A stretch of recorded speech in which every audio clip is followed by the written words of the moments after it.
We begin with Peter Lynch. Time magazine has called him America's #1 money manager. During the 13 years he headed the Fidelity Magellan Fund, it was a top-ranked general equity mutual fund. His new book, Beating the Street, offers advice on picking stocks and maximizing profits, and he's here to talk to us about a lot of things, including his own dramatic decision, 4 or 5 years ago. Peter, welcome to the broadcast. Right. 4 or 5 years ago, you just said, I've been managing all this money, I'm going to quit. Yep, that's right. And you went to do what? Well, actually, I wanted to spend more time with my wife and my children. Right. And it was an interesting situation because I loved my job. I adored my job. Right. And I liked outside activities. And when I was young, you know, I wasn't involved in charity work until I was 30. Yeah. No activities. Younger children, you just read them a book and good night moon and they fall asleep and it's all over. And when they get older, there's more time involved. So I enjoyed the family. Mm-hmm. But I was leaving for work at 6 in the morning. I was getting home at 7 o'clock at night, 6 days a week. This was in Boston? Yeah, traveling 14 days a month. It was just too much. So I said, you know, I said, that's it, I can't take it. And fortunately, I had made enough money to say I could give up the job. So I didn't have to give up the family or the outside activities. And so what happened then? So you did what with your life? Well, I cut back from about a 80, 90-hour week to a 40 or 50-hour week. And in the morning, I make breakfasts and lunches for the kids, and I do the spelling words and the Spanish words. And Carolyn does the math and the science, and I see Carol in the morning, and off I go to a place. You have to go, in my opinion, you have to go somewhere to do something. If you stay at home, you wind up answering the telephone or watching cartoons. So or falling asleep, taking a nap. So she does the hard work, and I go. Fidelity gave me an office. I have a secretary, and I spend majority of the time working on charity things like inner city schools, inner city libraries, inner city housing. Helping people manage their money, or no, not at all. None of that. No. Just some of the charities I'm on the investment committee of some of the Museum of Fine Arts. I'm involved in Mass General Hospital, Boston College, but United Way. But all the extra things I added to were real hands-on, actually being involved in charitable activities. You wrote a book called One Up on Wall Street, and I think that's one of the best-selling books ever about Wall Street, if I'm not correct, and you can correct me. And so why then did you write another book? Okay. First of all, I was very lucky. I wrote it with John Rothschild. He made a big difference. But I think the reason I wrote it is I try to explain to people their great advantages, their edges they have, and that they should get involved in stocks. Right.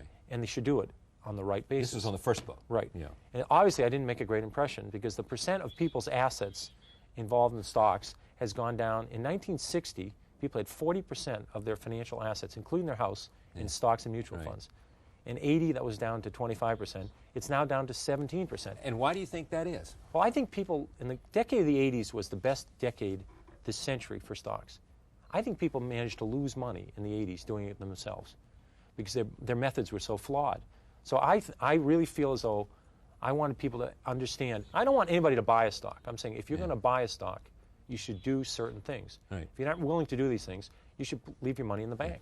Your philosophy is simple, and I'm remembering this from the previous book. I think we're now talking about the previous book. Correct. Your philosophy was, if you find something that you identify with. I remember there was a story of your wife and her hose. Yeah. Your wife kept saying, these are legs, the legs and panties. Your wife said, these are the greatest things I've ever seen. Right. And when your wife said that, you knew that this was a product that was better. Right. You used to stay at La Quinta Motel. Right. And the service was better, whatever was better. Right. The price was good. And the price was good too. And you said, this is a place that I can determine. I, Peter Lynch, can tell that this is a good product, right? That's right. And if these people are making a good product, then their earnings are going to go up, therefore the stock's going to go up. Right. And that's the kind of decision-making process you ought to go through. Right. Do I have it? You've got it exactly right. Well, I don't think people understand there's a 100% correlation with what happens to a company's earnings over several years and what happens to the stock. If the company, McDonald's has done very well as a company, the stock has done very well. People worry about too much money supply, what's happened to the price of oil, who's the president, who's being nominated for the Supreme Court, it's all the ozone earnings. layer. It has nothing to do. McDonald's earnings go up the next 10 years, the stock will go up. Yeah, but what they will say to you, Peter, is that, as you know, and why am I telling you this, but anyway, it's fun to tell you this, they're telling you that these other things influence the amount of earnings of a particular company. Yep. If we're in a recession, people are not going to spend as much money on going to the movies or whatever they do. Right. And therefore, you got to pay attention to these other things because they impact on earnings. They are very important, but you have no idea of knowing what they're going to do. Alan Greenspan's the head of the Federal Reserve. Right. He cannot predict interest rates. Yes. He'd be the first to tell He you. can influence them, but he can't predict them. He cannot predict what long-term interest rates are going to be 1 year from now, 2 years from now, 3 years. He's even surprised how low they are now. Right. So how am I supposed to predict interest rates? How am I supposed to predict the economy? You certainly remember the recession of '82. Yes. In 1982, we had a 20% prime rate, 14% unemployment, 12% inflation. I don't remember anybody telling me in 1980 or 81 that was going to happen. All of a sudden, we had the worst recession since the Depression. I didn't read about it in the paper. So it's crazy to think about these things. Here's a quote from you. I own Dunkin' Donuts. When you own Dunkin' Donuts, you don't have to worry about Korean imports. You don't have to worry about M2 or M3. These are money supply figures, aren't they? Yep. And what's happening to the money supply? This is the way you make money. If you don't understand what the company does, you should not be in it. If you could predict the stock market, you could predict the economy, you could predict interest rates. If you go buy the wrong stocks, you're going to lose half your money anyway. Right. Yeah. I'm saying people have natural advantages. Yeah. Let's say what you do for a living is you're involved in the restaurant industry. Right. You supply paper products. You supply kitchen equipment. You help build restaurants. Right. You saw McDonald's. You saw Chi-Chi's. You saw Chili's. You saw Cracker Barrel. You saw Dunkin' Donuts, Kentucky Fried Chicken, Taco Bell. These are all success stories. These were 40-fold. You made 40 or 50 times your money. You don't need to make that kind of money many times in your life, right? Yeah, no. That's all you had to do was follow the restaurant industry. Yeah. People are in industries. They're in the publishing industry. They're in the chemical industry, the paper. Why don't they just stay with that industry? You only need a few stocks a decade. How many good stocks do you need in a lifetime? Instead of people, they're in the restaurant industry. They're buying biotechnology stocks. Right. The people in the chemical industry nothing about nothing biotech. about it. The people in the chemical industry are buying oil stocks. Right. It's absolutely absurd. People don't understand their natural advantages, and they don't use them. So that's bad, number one. But worse, number two, is if you don't think you're a good ice skater, or if you're convinced you're not a good cellist, you're not going out and try it. But people are buying stocks anyway. Yeah. They're not discouraged. They just think it's a gamble. Yeah. So therefore, they go forward and they bet on one stock for a week and a half, and it goes up, and they make $2 on it. Then they sell it, and they buy something else. When 3 years is over, all they've done is generate a lot of commissions, and they've probably lost money. That's a mistake. So your advice is what? If you don't understand a company, if you can't explain it to a 10-year-old in 2 minutes or less, don't own it. Because when it goes down, let's say the stock goes down 2 points. You won't understand what's going on. What do you do? Do you buy more? Do you flip a coin? And chances are your broker doesn't either? He or she certainly doesn't know about it. I mean, who knows what all these things are with auto back planes and mega flops? Who knows what all these So buy what you know. Buy in your industry, buy what you know, buy local companies. Yeah, so suppose you don't have an industry. I mean, you don't really... You buy local companies, companies in your own industry. 10 years after Walmart went public, 10 years after Walmart. 10 years after it went public, it's a 25-year-old company now. Right. You could have bought the stock and made 50 times your money on it. 50 times. This is, if you bought it 10 years after it was public already. Yeah. It had already gone up 5-fold. So you could have made 250-fold. But I'm saying, let's say you were in a town, they came into it and they said, boy, these prices are great. They're doing terrific. I like the bargains. And you checked it out. You spent a little bit of work on it. Yeah. I mean, people are very careful. When they buy a dishwasher, they do some research. They'll put $10,000 in some stock they hear on a bus. So if you did a little bit of research, you'd say, Walmart's only 10% of the country. They're not even saturated there. Why can't they go to the rest of the country? So is this is more of the same? Is it what it is? It's more of the same. Plus, I show examples. It's a touch more detailed. It actually shows me in action. Right. I picked 21 stocks early in 1992. Right. Some work, some don't. I follow those companies. Some of the companies, the fundamentals deteriorate. Some they improve. I watch those companies go through the year. I also explain the retail industry. I try and make it very simple. And I talk about a wonderful example. Is a 7th grade class. Yeah. The teacher of that read my book, and my first book that you were talking about. You and I did a show on that in Washington. Right. You remember that show? This is a long time ago. She read the book, and I said, if you made it through 5th grade math, you can do it in the stock market. She says, okay. She started teaching it in 7th grade, 7th grade class. These kids had to study companies. They had to look at their balance sheets to see if they're solvent, and they picked stocks. These stocks were up 69% over 2 years when the market was up only 20. And they picked stocks like Limited, they picked The Gap, they picked Walt. They understood these companies. They also picked IBM. I lost money on that too. I mean, everybody makes mistakes. Everybody did, yeah. But I'm saying this was a school, St. Agnes' School in Arlington, Mass. Right. But in addition, in the decade of the 80s, there was 8,000 investment clubs. These are amateur, sort of average people just investing. These investment clubs, 62% of them, of these clubs, beat the market. In the decade of the 80s, only 25% of professionals beat the market. Let me go back to one other subject. You're coming back to Fidelity, aren't you? Aren't you going to do something? When I finish this book, I've been working about 1 or 2 days a week the last year and a half on this book. Right. Now I'm done with the book. I'm going to go back to maybe 1 day a week, working with the younger analysts, just listening to them, talking to them. I'm not telling them to buy Xerox, so you're not to sell Xerox. your old lifestyle. Not totally. I'm not going to run another fund. 13 years was plenty of running a fund. I'm just going to work with younger analysts, let them ask questions, I'll ask them questions. It's going to be a lot of fun. Now, do you still follow? Do you manage any money for anybody other than yourself? No, don't manage. I manage money with other people for some charities. Right. But no, I don't manage anybody's accounts. You're not Zero. doing some mutual fund, No, some pension zero. fund, No, some nothing. I'm out. university Went cold fund. turkey. No. All right. You Cold got- turkey, did you? Cold turkey. Now, are you happy you did this? I mean, Oh, obviously delighted. It's great. No, I and love you it. like your new life? Oh, it's fabulous. All Yeah. right. Let's talk about the Clinton economic plan. What do you think of it? Yeah. Well, I think his theories are excellent. We clearly. Which theories are excellent? Well, he claims that we're going to do more investing and less spending. Right. And that statement you can't argue with. Less consumption, more saving. You absolutely have to invest more in education. You have to invest more in companies. You have to invest less in just spending money. I mean, today people are encouraged to spend. You spend money. Let's say you put an addition on your house. Right. You spend money on that. That you can get a tax deduction because the interest on it is tax deductible. Mm-hmm. If you invest, if you take your money and put it in the bank, you're taxed at a very high rate. They have this incredibly unfair term. It's called unearned income. Every time I do all the income taxes, and I fill out the number for what you made, the money you put in the bank, Makes and you it's called crazy. unearned income.